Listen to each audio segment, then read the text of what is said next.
Hello, this is Alan Tharp, Director and Lead Instructor for the National Pathfinder Youth Organization located here in the beautiful state of Maryland. I want to take this opportunity to thank each and every one of you for taking the time out of your busy schedule to watch this video. I hope that what you see in this video will inspire you to further your knowledge in the art of bushcraft and self-reliance. And I also hope that this video will inspire you to pass on the travel knowledge to our future generations. Thank you and God bless.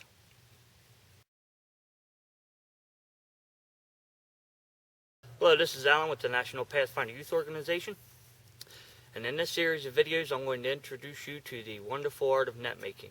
I say it is an art because of the fact that you can do some really beautiful artwork using some fine needles and using very fine material, doing a lot of lacing work. So technically net making is an artwork, even though you use it for fishing, trapping and other things like that. You can create beautiful artwork with it.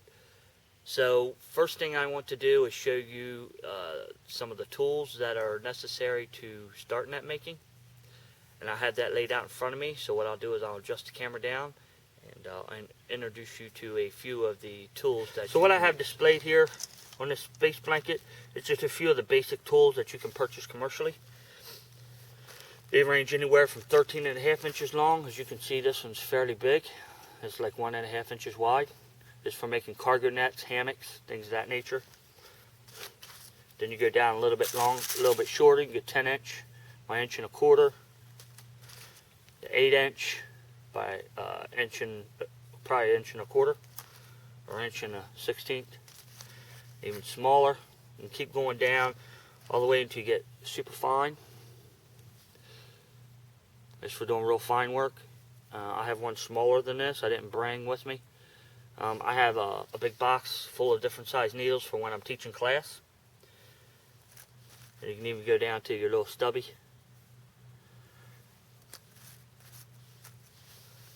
On this side over here, I have your mesh gauge. This is what determines the size of your mesh, or the size of the hole in your net.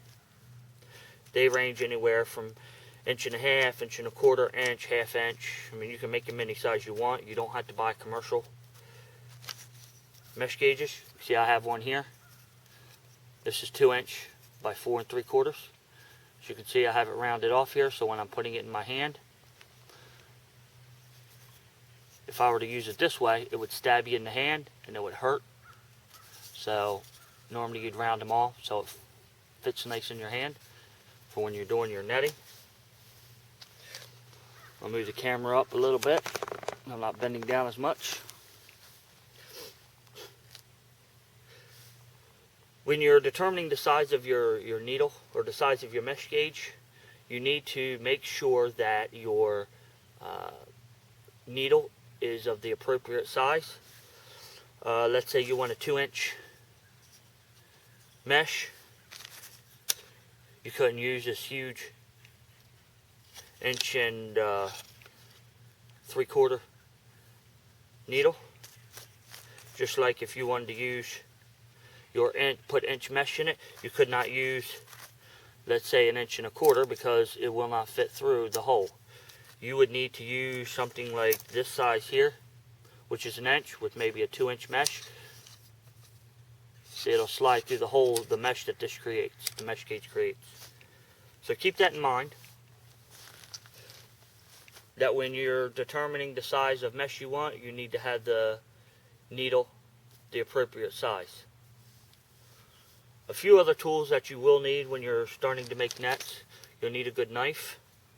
This here is a more carving knife.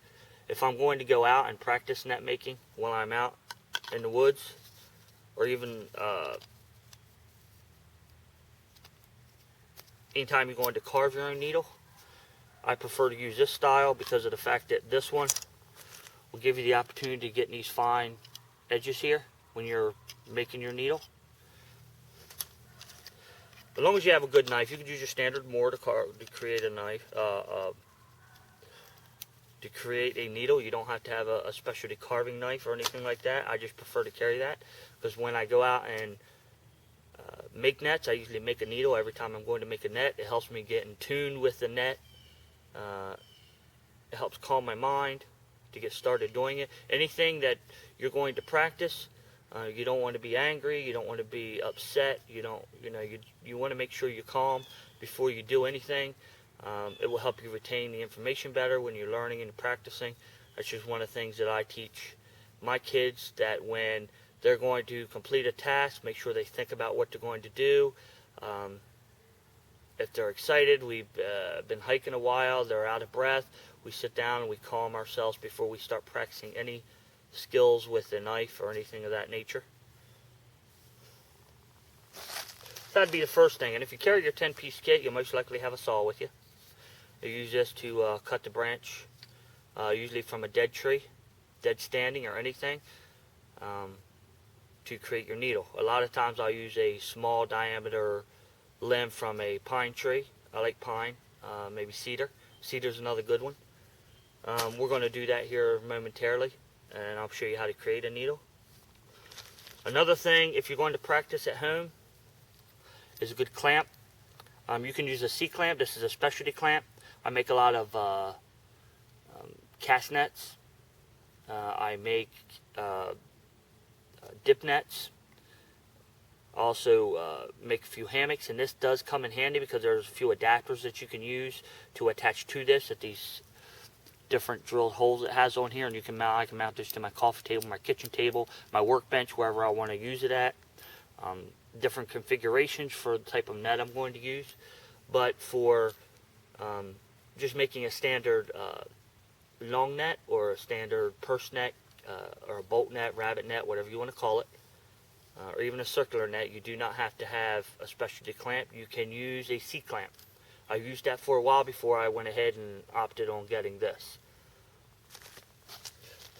Another thing that will come in handy when you start practicing making your nets are rings. These here I just picked up from Tandy Leather. I believe it was maybe a Michael's or somewhere. They're just key rings. You can get them at Staples, different size key rings. Pull a few out here and show you what I got going on. You don't necessarily have to have these.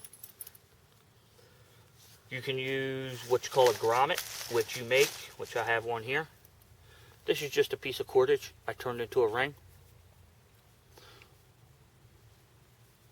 for making a purse net or making a dip net.